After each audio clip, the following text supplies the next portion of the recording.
this episode, I will be putting up some fancy curtains for my Vanagon. What I mean by fancy is that these curtains are not your regular van curtains, slightly different. And another reason why I call them fancy curtains is because they come from UK, so they're very proper and fancy. That's what we're doing today. Also, I would like to add, I paid for these with my own money.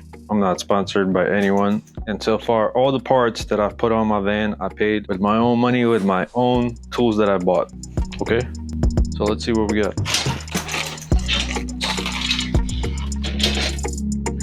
I like that they show where each piece is supposed to go. So I think this is for the sliding door, and I believe the sliding door window is a different size on the newer vans. Mine is 84, so hopefully it will fit.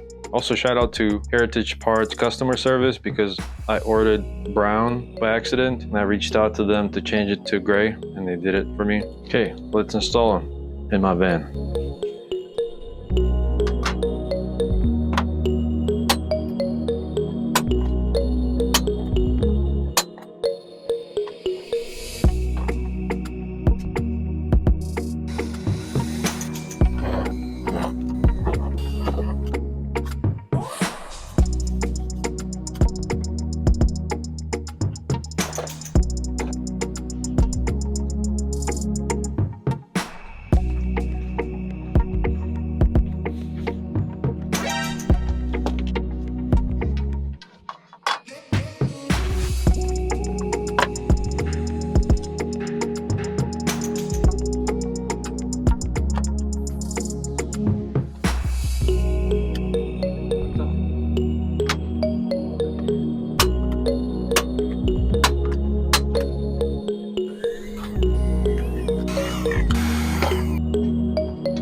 This material is very stretchy.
Yeah, the first curtain is done. It looks great. It looks like it came like that with the van.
Two done, 3 to go.